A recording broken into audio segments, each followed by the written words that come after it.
और लड़की के परिवार वालों के बीच में काफ़ी बातचीत हुई है। कई बार कॉल, 100 से ज़्यादा बार कॉल हुआ है।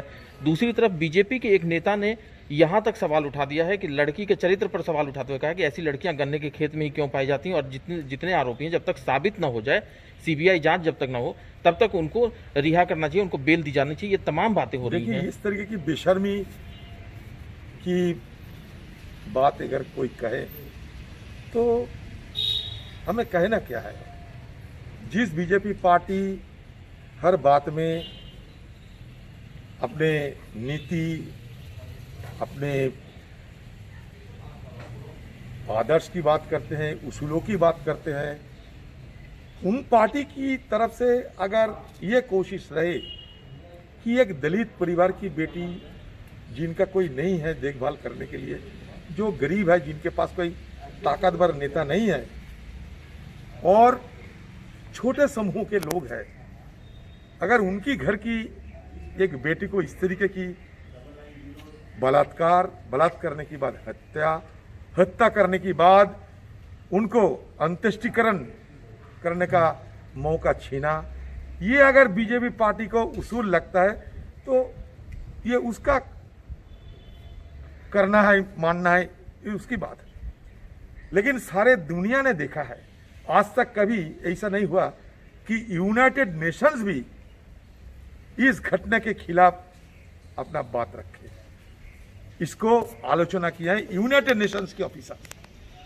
तो इसके बाद अगर सरकार उनके पक्ष है, वो पीड़ितों की परिवार को यूएपीए एनएसए में डाल सकते हैं, ऐसा करेगा लगता है। सीजीआई ने भी हाँ, ऐसा करेगा, क्योंकि लोगों को भ्रमित करने के लिए, जबरदस्ती मुद्दा से ध्यान हटाने के लिए, एक गरीब परिवार की एक बेटी की जान लेने की बदले, उनकी बलात्कार की साजा देने की बदले ये बलात्कारियों की मददगार बनते जा रहे हैं। तो अगले दिन हम कहेंगे बीजेपी पार्टी खूनी और बलात्कारियों की मददगार है। ये बीजेपी पार्टी के ऊपर ये इल्जाम लग चुके हैं और अगले दिन और लगेगी। सादे हैं, मैंने पहले भी कह चुके हैं, प्रधानमंत्री जी लोकल से ग्लोबल हर बात में भूखल रहते हैं। लेकिन आज क्या हो गया कि हमारे प्रधानमंत्री जी वो भी चुप्पी साधे हैं। प्रधानमंत्री जी, आप क्या दलितों की प्राइम मिनिस्टर नहीं है? आपको ये सोचना पड़ेगा। हिंदुस्तान की छवि धूमिल होते जा रहे हैं दादा। लेकिन उत्तर प्रदेश की घटना से अलग जो पश्चिम बंगाल के राज्यपाल साहब हैं, उनका कहना है कि पश्चिम बंगाल में अगस्त के महीने में 200 से ज्यादा रेप हुए हैं, 600 से ज्यादा मर्डर हुए हैं। हो सकता है। पश्चिम बंगाल में बहुत सारे पॉलिटिकल मर्डर ज्यादा होते हैं। पॉलिटिकल मर्डर हिंदुस्तान में सबसे ज्यादा पश्चिम बंगाल में होते हैं। वहाँ भी गार्ल ट्रैफिकिंग होते हैं, दूसरे प्रदेश में भी होते हैं।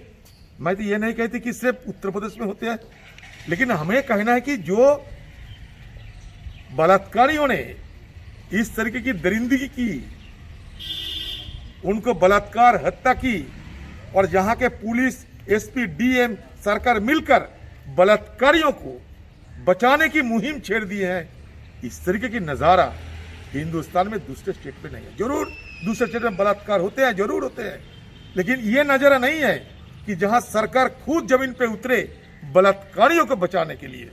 यह हमें देखने को नहीं मिलता कि हिंदुस्तान में और कोई सूबे में बलात्कारियों की रक्षा करने के लिए खुद सरकार जमीन पे उतरे। आज एसपी कहे, डीएम कहे, जो करते हैं उनका यह हिम्मत है।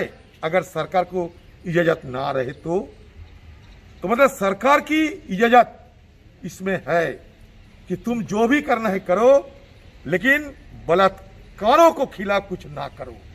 मतलब बलात्कारियों को आज राम की भूमि में, जहां राम राज्य बनाने की कोशिश हो रहे हैं, कहा जाता है कि हम राम राज्य बनाएंगे, राम की मंदिर बनते हैं अयोध्या में, उसी सूबे में बलात्कारियों को रक्षा करने के लिए, बलात्कारियों का संरक्षण करने के लिए खुद सरकार जमीन पे उतरे है। ये सारे देश के लिए शर्मसार एक घटना है। दादा, एक